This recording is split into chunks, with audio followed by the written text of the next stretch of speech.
19h13 sur Europe 1, c'est votre grand journal du soir et c'est l'heure, Nathalie Lévy, de retrouver l'interview politique. Oui, l'interview d'Aurélie Herbemont. Bonsoir Aurélie. Bonsoir Nathalie.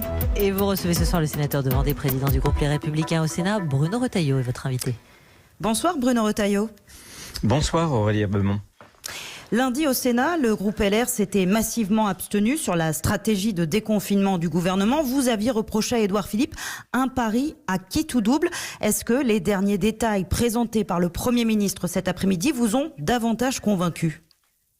En tout cas, ils ne m'ont pas surpris parce que c'est la mise en musique de ce qu'il a annoncé, le déconfinement à l'Assemblée nationale la semaine dernière et lundi au Sénat.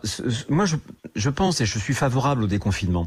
Je lui ai d'ailleurs à plusieurs reprises indiqué. Je pense que poursuivre un confinement, le prolonger, les risques économiques mais aussi les risques sanitaires sont énormes. Donc il faut que la France se déconfine. Ce que j'ai reproché au Premier ministre, c'est faire en sorte qu'il fasse un pari. Pourquoi ? Parce qu'en même temps qu'on mettait la France sous cloche, c'est-à-dire qu'on faisait le confinement, il aurait fallu faire ce que beaucoup d'autres pays, et pas seulement en Asie, mais aussi en Europe, ont fait, en développant une stratégie beaucoup plus offensive pour casser la chaîne de contamination, en dépistant massivement, en traçant les contacts, et puis ensuite en isolant. C'est parce que nous n'avons pas eu, si j'ose dire, cette stratégie offensive, cette stratégie qui permettait justement de mieux prévoir et de mieux préparer le déconfinement, que ce plan est un petit pari. Petit pari, vous dites encore ce soir. Qu'est-ce qu'il manque selon vous pour réussir lundi et les jours, les semaines suivantes ? Je pense maintenant qu'il faut vraiment, puisque le gouvernement nous a, je pense, écoutés et qu'il s'est rendu à une stratégie offensive qui va consister justement, d'abord, à accepter quand même que le masque soit obligatoire dans les transports publics. Alors moi, je pense qu'à partir du moment où le masque sera obligatoire dans les transports publics, il sera obligatoire dans les gares, qu'il sera obligatoire dans certains commerces, autant le rendre obligatoire partout dans l'espace public en centre-ville. C'est une protection et c'est aussi une pédagogie. Quand vous portez le masque, vous pensez à respecter les mesures de précaution et vous indiquez aux autres aussi, parce que vous portez un masque, que on n'est pas en période normale. Donc je pense qu'il faut rendre obligatoire et étendre justement le port du masque. Et puis ensuite, il va falloir beaucoup plus massivement tester pour tracer et pour isoler. Mais je pense que la politique de dépistage n'est pas encore suffisamment claire. Olivier Véran, le ministre de la Santé, a assuré qu'on serait prêt la semaine prochaine à tester massivement. J'espère, vous savez, maintenant, je ne veux pas douter de ce que le gouvernement nous dit. Simplement, ils nous ont habitués à tellement d'annonces qui ne se réalisaient pas sur le terrain. Je pense que cette semaine, qu'on sera autour de 280 000 à 300 000. Voilà. Il va falloir quand même, en quelques jours, sans doute doubler. Admettons qu'on soit à 350 000. On doit passer à 700 000. Le pas est énorme. Simplement, moi, ce que je dis, c'est que si on veut vraiment casser les reins de cette épidémie, il faut massifier beaucoup plus. C'est-à-dire, c'est vrai, dans le grand public, il va falloir tester aux premiers symptômes, mais tester systématiquement le personnel soignant, dans les EHPAD, mais aussi dans les hôpitaux, tester toutes les personnes qui sont confinées dans les prisons, mais aussi dans les EHPAD, mais aussi les personnes handicapées, c'est important, et tester aussi ce qu'on appelle ceux qui peuvent être des vecteurs de dissémination du virus, comme par exemple le personnel enseignant. Et c'est parce que des pays ont massifié le dépistage qu'ils sont parvenus à des résultats bien meilleurs que nous. Bruno Retailleau, est-ce que l'équilibre entre retour à une vie plus normale et précautions pour éviter une reprise de l'épidémie est respecté selon vous, avec, on le voit, des réouvertures d'un côté pour l'économie notamment et en même temps des restrictions, des règles qui restent nombreuses ?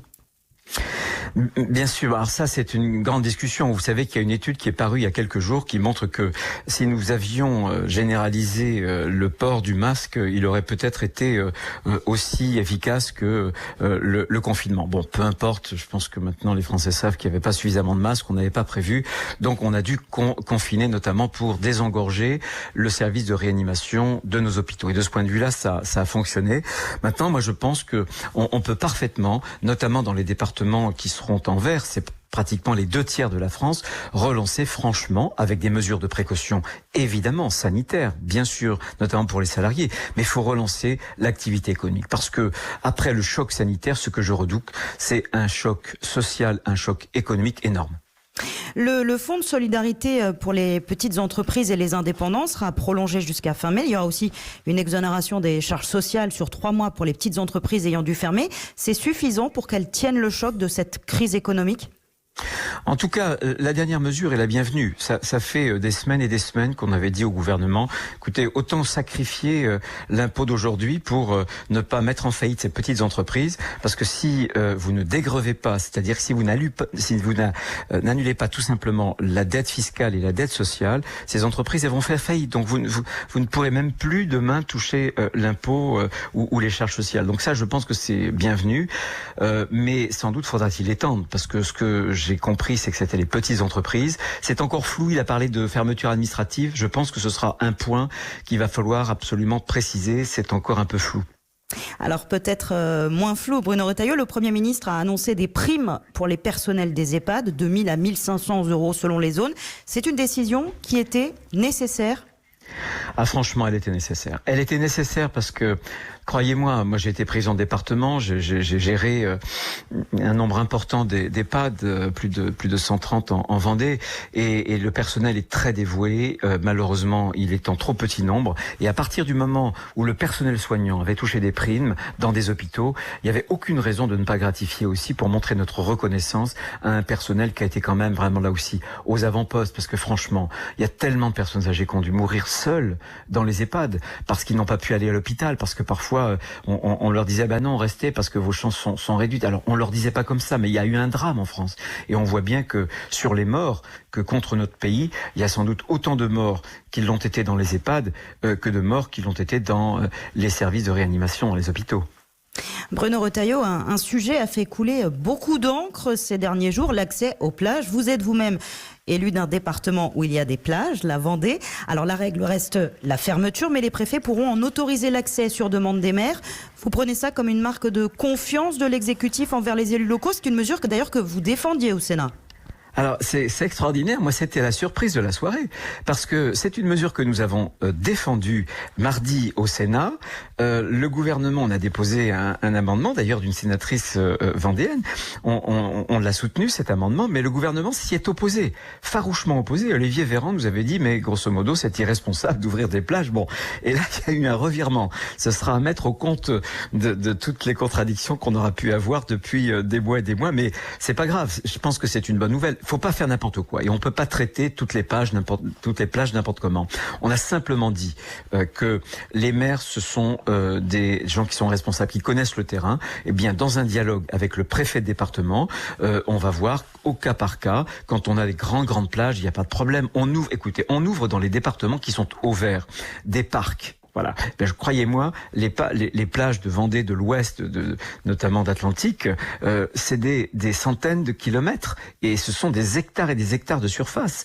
Donc il n'y a pas beaucoup plus de risques, mais il y a des précautions. Là encore, ces précautions, on devra vérifier qu'elles puissent en réalité prendre corps dans la réalité.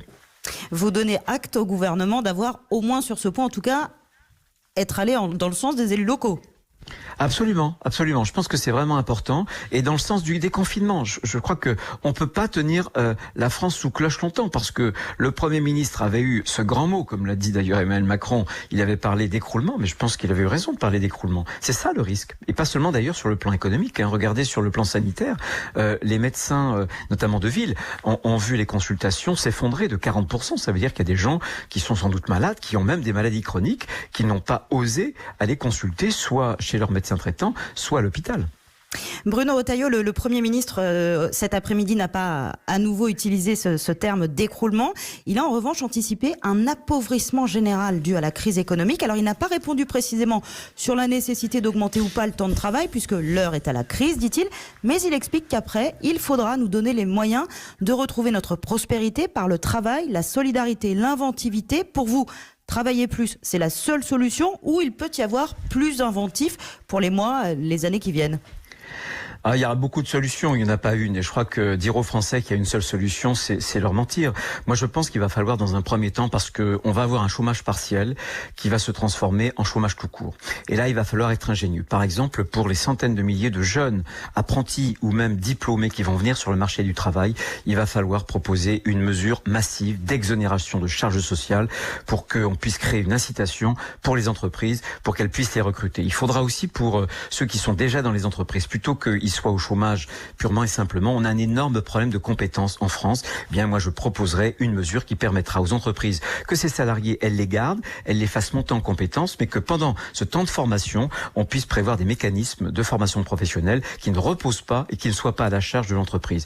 Et puis, vous avez raison. Il faudra dire aux Français, écoutez, dans notre vie personnelle et dans notre histoire, dans notre vie collective, on ne se tire d'un mauvais pas que par un sursaut d'effort. Alors arrêtons de dire aux Français que demain on va raser gratis, que l'État peut tout payer, il faudra se retrousser les manches. Moi j'ai fait une proposition d'ailleurs sur Europe dimanche dernier en disant moi je propose 37 heures payées 37 et je propose même au niveau du SMIC, sans alourdir les charges de l'entreprise, un 13e mois, notamment par un certain nombre de moyens qui permettraient de ne pas amputer les heures supplémentaires sur la prime d'activité que le salarié qui est modeste reçoit. Donc voilà, je pense qu'il y a beaucoup de choses à faire, y compris à relancer l'investissement des entreprises. Mais je pense que moi, les dettes qu'on accumule ne seront pas remboursées par plus d'impôts, elles seront remboursées par plus de croissance. Et on fera plus de croissance si on est capable de mettre une quantité de travail supérieure sur la table. Ces débats animeront sans aucun doute les prochains mois. Merci beaucoup Bruno Retailleau d'avoir été mon invité ce soir. Merci Aurélie Herbemont. Bonsoir.